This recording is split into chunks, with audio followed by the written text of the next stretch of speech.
Welcome back. You're watching Sokoni here on the Morning Prime. I'm holding court with Patrick Obath. Engineer Patrick Obath is the chair of KEPSA Foundation. Also, we have Professor Gituro Wanaina, who's the chair of Kenya School of Government, and also Bill Okero, a businessman and politician as well, former chair of the Finance Committee in the Senate and the Senate of immediate former Senator of Mandera. Bill Okero, before we took a short break. Yeah, on the issue of we were discussing the immunity. I think removing the immunity of the president is an exercise in futility in my view. I mean, even in the countries where that kind of thing exists, the practicality of that has become very difficult. You've seen the Israeli Benjamin Netanyahu when he was in charge. I mean, it's not going to be easy. The Constitution, as we speak today, provides for the impeachment of the president if he's involved in any criminal law, any crime. You can't impeach him. And the process for impeachment is very, very extensive, gross misconduct, if he's involved in any crime under national law or whatever. So I think you can't go that route, and that is the most common route all over, from US to every country in the world. That impeachment is a way of dealing with, so that once he's out, then you can now, take action. And the courts spent a great deal of time on that subject under the BBI case, you remember, trying to determine whether the president has immunity while in office or not. But if you remove it, it's an exercise in futility. I don't think you'll practically be able to, as Patrick says, to get a president in this part of the world, or even in many parts of the world, to really get him prosecuted. But how do they operate in South Africa? Because I know even right now we have Cyril Ramaphosa. There's a subpoena for him to maybe appear there because of the Fala farm that he's been enrolled in.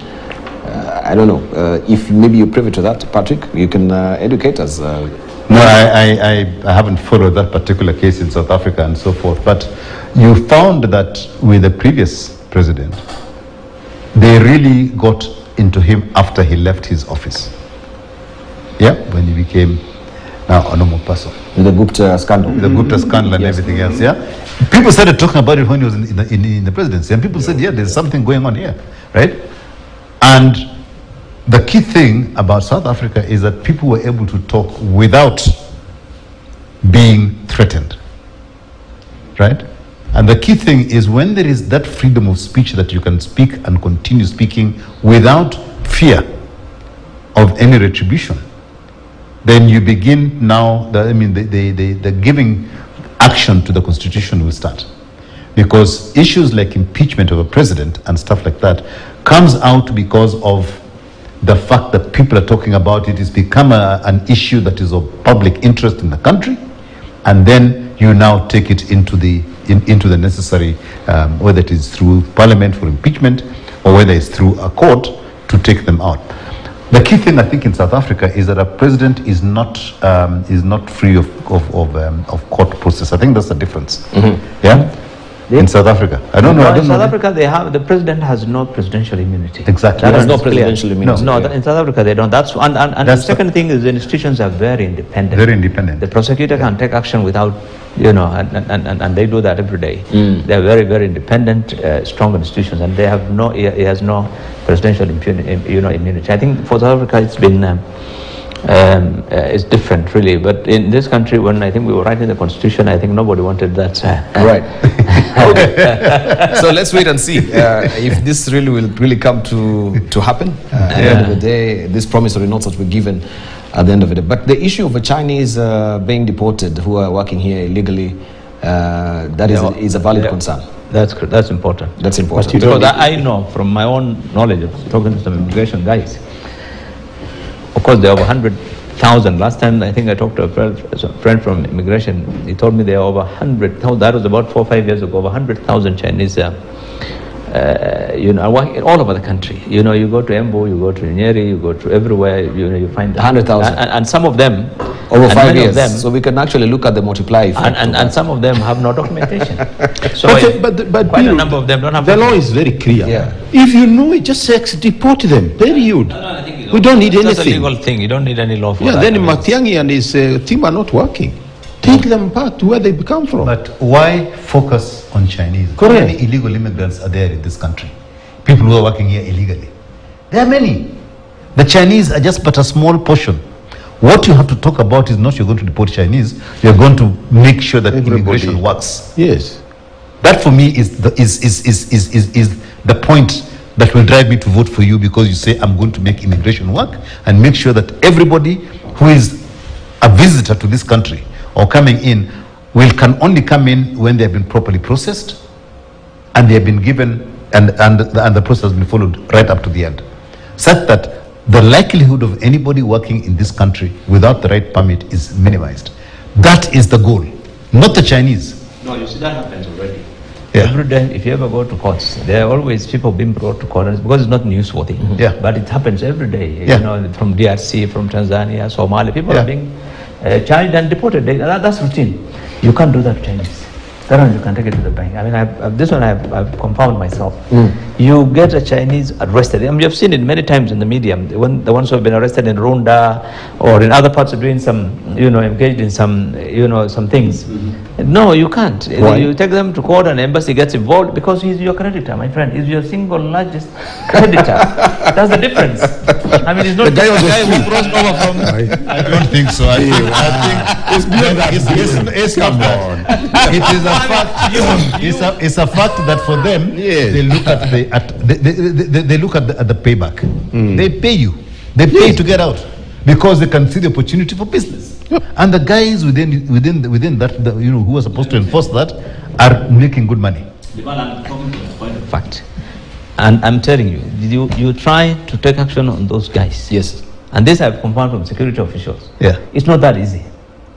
It's not that easy because these guys come in through some arrangement. I mean, you don't just walk in and get up, into the country. Maybe that's part of a contractual agreement. This that has not been made public.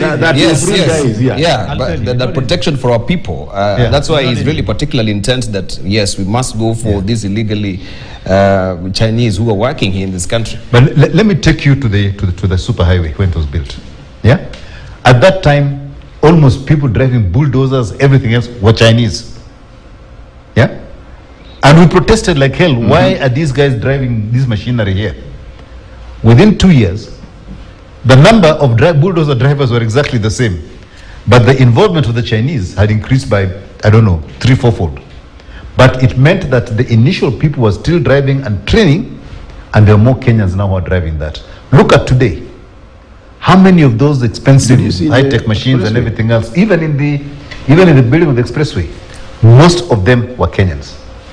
So we just need to find out where these guys are, find out why they're there, and make sure. But looking at the drivers of SGR, who are they from the beginning?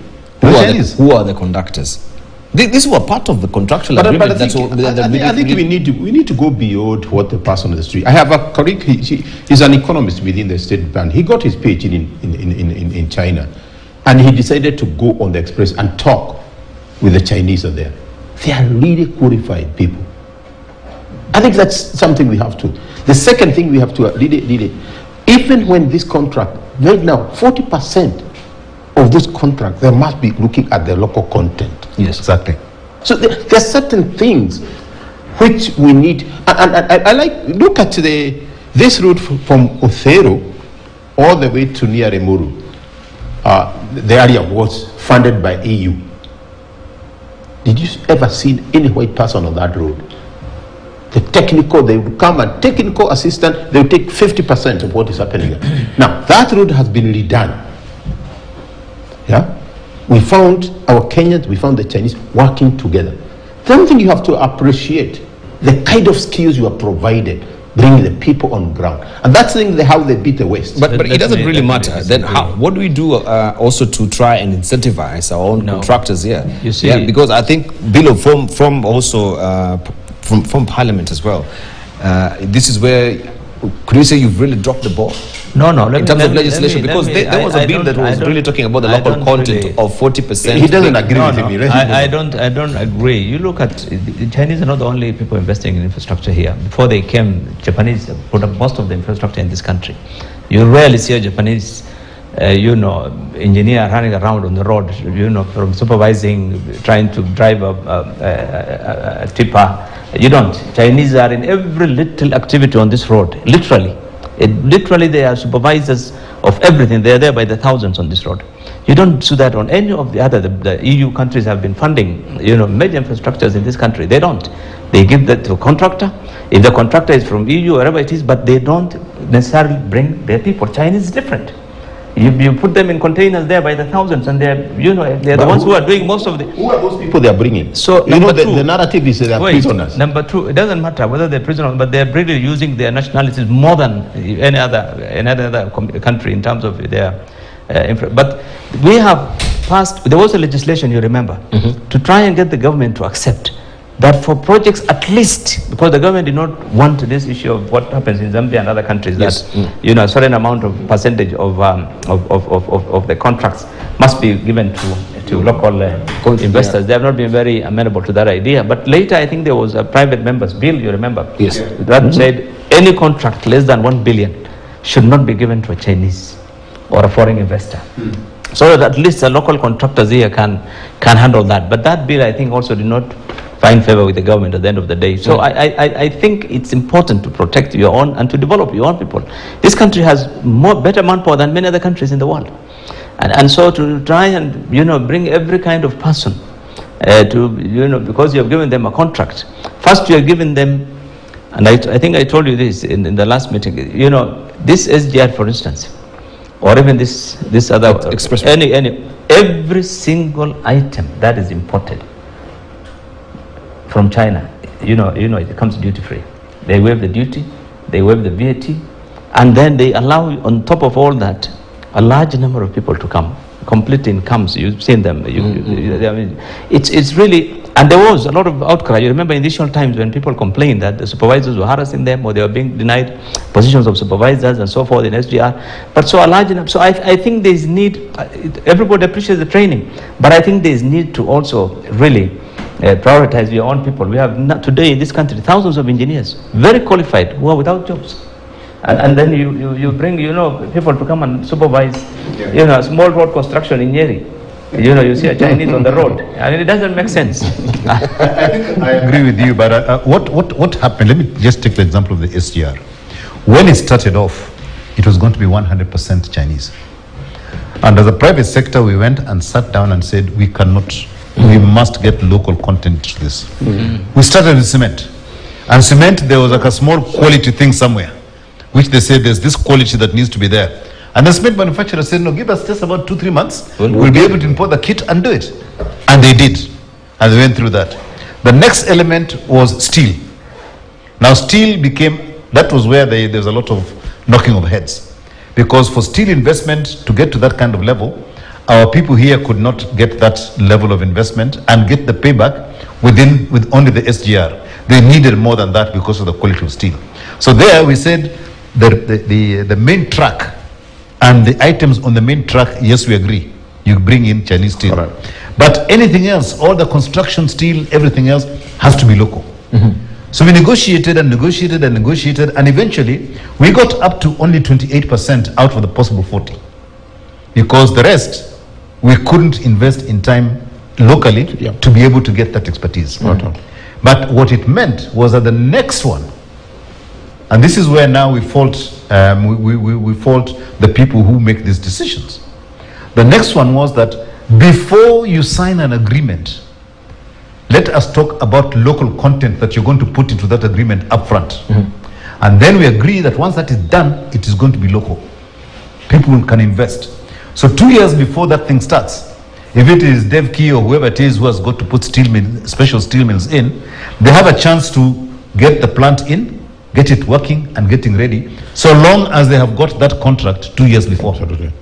When they do that. And that is not happening, right? And that is where now you talk about policy and the role of government in ensuring that Kenyans are enabled. So this 40% of local content, in fact, should now be rising to 50 to 60% of local content. And that local content, if you know in the oil industry, how many universities have got petroleum departments? Very many.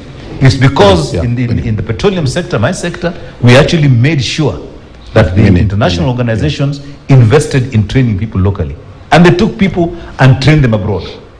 When you come to infrastructure projects, those kind of things are not included.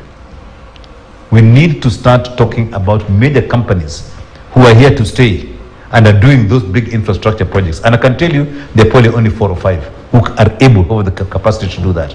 You make sure that part of their license to operate in this country means they've got to train a certain minimum number of people to be able to take over the...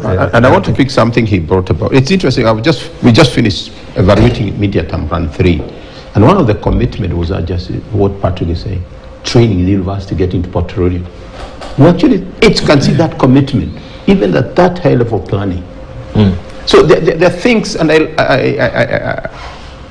I didn't know that Patrick was the side from the private sector fighting the 40% content, but from the side of the vision, we actually fought for that also as well, yeah. Because there are certain things we can actually do as a country.